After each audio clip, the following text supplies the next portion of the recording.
ओम सिद्धिदात्री देव्यै नमः।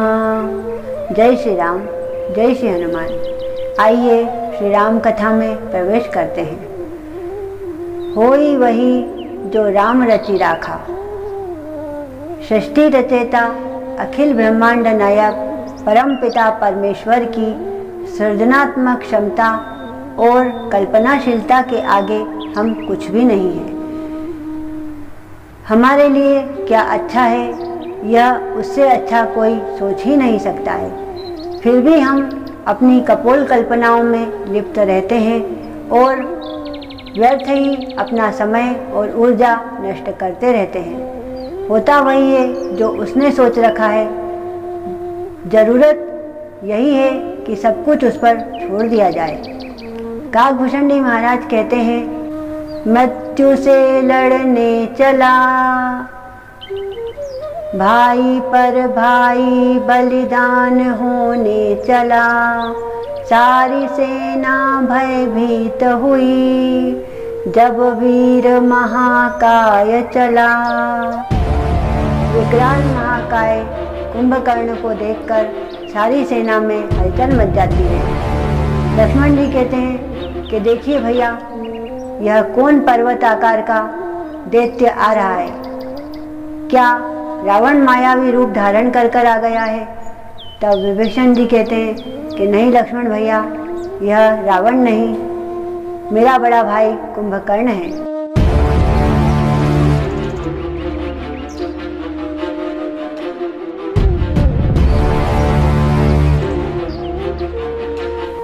कुंभकर्ण सारी सेना पर अपना कहर बरसाता हुआ आगे बढ़ता जाता है।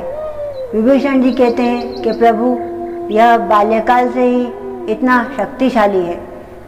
यह एक दिन में इतना भोजन कर लेता था जितना एक गांव का पोषण हो सके। ब्रह्मदेव भी इस बात से चिंतित थे कि यदि यह जीवित रहा तो सारे संसार का भोजन समाप्त कर देगा। श्री राम प्रभु पूछते हैं फिर? तब विभीषण जी बताते हैं कि प्रभु, एक बार हम तीनों भाइयों ने ब्रह्मदेव को प्रसन्न करने के लिए घोर तपस्या की। कुंभकर्ण इंद्रासन मांगना चाहता था।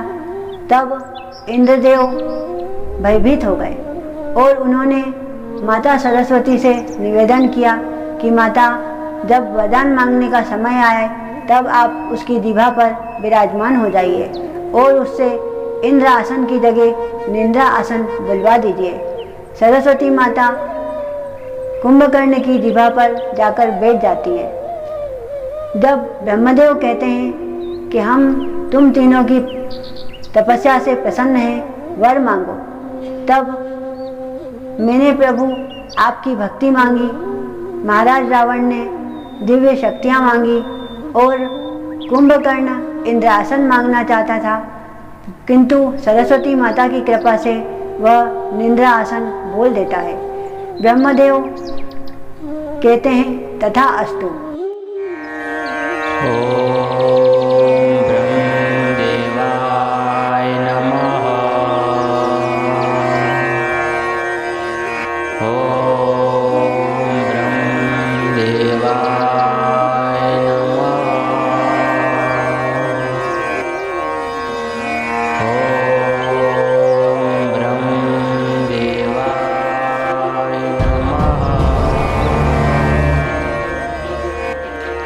अब तुम सदा निंद्रा आसन में ही रहोगे।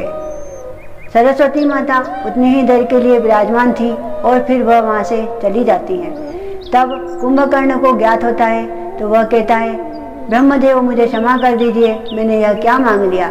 तब रावण कहता है कि ब्रह्मदेव, आपने यह कैसा वरदान दे दिया? यदि यह जीवन भर सोता ही रहेगा तो संसार का सुख कैसे भोगेगा और संसार का आनंद कैसे लेगा? इसका जीवन तो व्यर्थ हो जाएगा।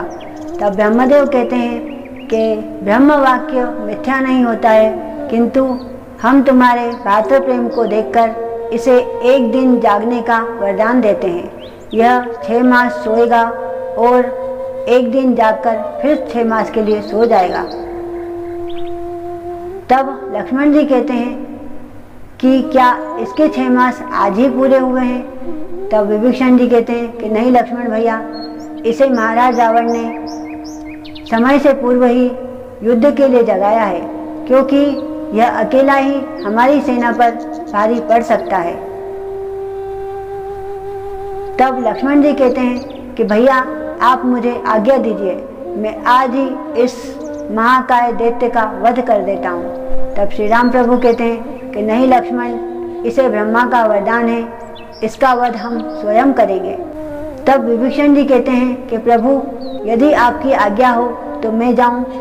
तब श्री राम प्रभु कहते हैं कि नहीं विभीषण जी, हमने आपको लंका का महाराजा बनाने का वचन दिया है, हम आपके प्राण संकट में नहीं डाल सकते हैं, और हम यह भी नहीं चाहते हैं कि एक भाई के हाथों दूसरे भाई की मृत्यु हो।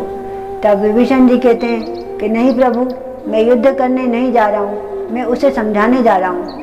मैं उससे कहूँगा कि वह आपकी शरण में आ जाए। यदि वह आपकी शरण में आ गया तो महाराज रावण कमज़ोर पड़ जाएंगे और संभव है उनकी बुद्धि सही मार्ग पर आ जाए। तब श्री राम प्रभु कहते हैं कि विभीषण जी, अगर ऐसा हो सकता है तो आप अवश्य जाइए, संभव है इससे विनाश रुक जाए। तब विभीषण जी श्री राम प्रभु की आज्ञा पाकर वहाँ से कुंभकर्ण के पास पहुँच जाते हैं। श्री राम कथा हमें यह कहती है कि हमें अंतिम सांस तक प्रयास करना नहीं छोड़ना चाहिए, संभव है बात बन जाए। बोलिए श्री रामचंद्र भगवान की जय, हनुमान जी महाराज की जय। जय श्री राम।